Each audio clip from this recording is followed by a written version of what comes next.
Jon, tell us about the outdoor living spaces. How can we get more living space out of our landscaping? Well, that's actually what the main focus really is for landscaping in general, is to get outdoor living space.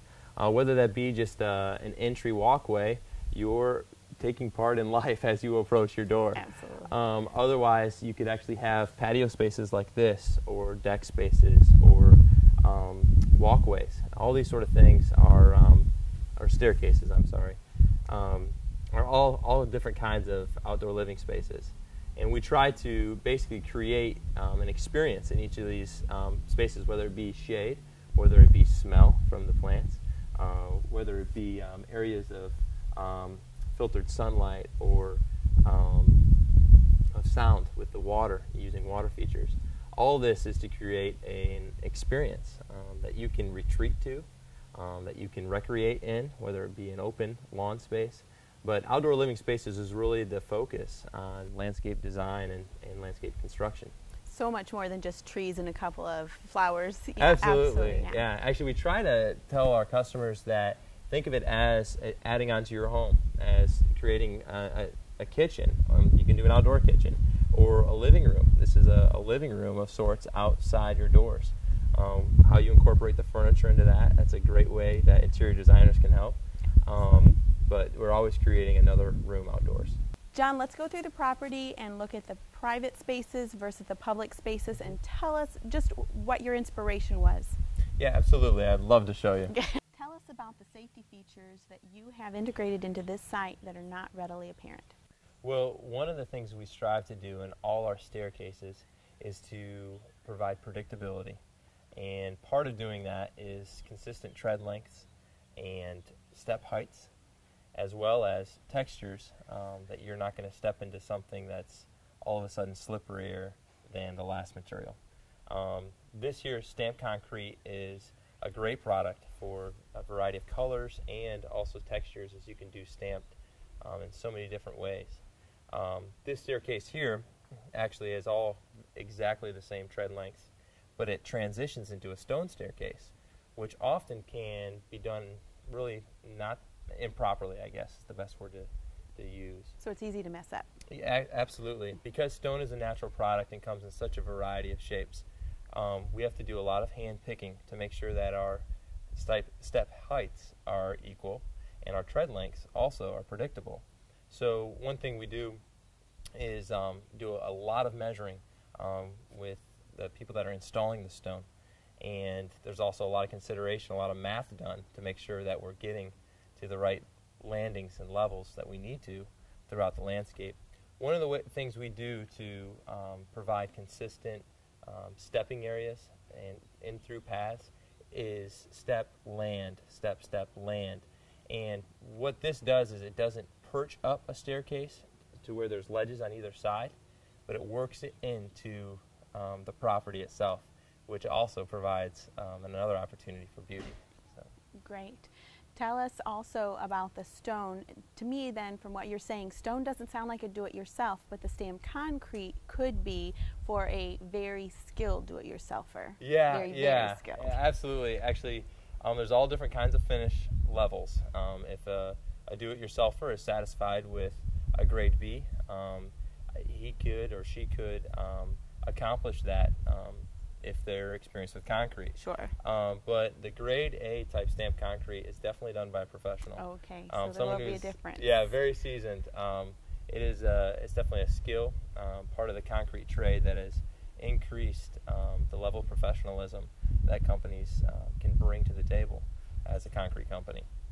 So as far as the stone, definitely that is another area of professionalism that the landscaper brings to the table, as just the familiarity with working with different kinds of stone and how to get those consistencies in a staircase or a pathway, to work with the similar widths and heights and tread lengths. All those things have to be taken into consideration as you're building staircases and pathways into a property that has such a steep grade and varying grade like this. So for maybe a do-it-yourselfer who's looking for more of a rustic look, they're not looking for consistency, they're looking for something that would go in a rustic environment, maybe out in the woods, maybe to the picnic table, something just simple, that could be a do-it-yourself. But when you're talking about making it part of the home and part of your landscape and part part of your living area, maybe calling a professional. Yeah, absolutely.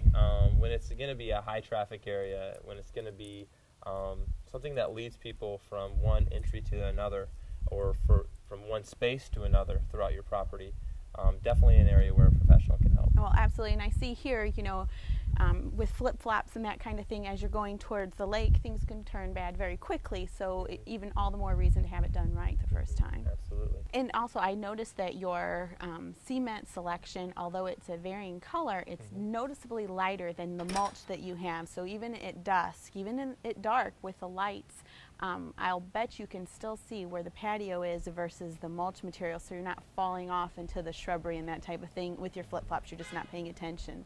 Yeah. So just more added value. Yeah, definitely. It all plays in together in color choices and the contrast from one material to another. One of the things you mentioned, dusk, definitely works into the lighting. That's another safety feature. Absolutely. And the way that we do our lighting is often done near the steps, so that you can see that very clearly in the evening. It's done in areas where there's a blank space and a pathway for a certain extended period. So again, you can draw the walker or the person on site through the landscape. But it also is done in such a way that it is not the main element. Absolutely. When we visited this the first time to do just a little pre-visit at the site here, I didn't remember the lighting, and that's so important because aesthetically the lighting does not need to stand out in a landscape project. Absolutely. Our philosophy is the same. We definitely want the eye to gloss over it during the day, that it would be non-apparent. Our fixtures are very simple, black, because your eye will just kind of glaze over black, dark features in the landscape. And then at night, we want it to be a presence, but subtle again, just enough to light the space that we want. Tell us why you chose this particular light option, because you had others to choose from. There was existing lighting here, I understand, as well. Tell us why you selected this particular fixture. Yeah, one of the reasons, this is a durable fixture. It's a dependable fixture. It's something, again, the simplicity of it is a factor. The black, just simple design of it is all parts of the equation that we consider. Also, the ease of installation. This is a low voltage system, so you don't need an electrician to run an extra line in order to tap into that. You don't need a breaker box necessarily. We do put in a voltage regulator box that will need to be attached to your electricity by an electrician. However, the wires throughout your landscape are all low voltage, so you don't have to worry about when you're digging in it. If you nick a line, easy repair. Also, the bulbs themselves are halogen bulbs, and so they too are easy to replace, longer life, Readily available. All these things make it easier on the customer. Also, another safety aspect that I really like on this piece of property is you have different levels, and they all have different locking gates that are very user-friendly, but they're keeping in the kids, they're keeping in the dogs. Tell us why you chose those particular products. Yeah, absolutely.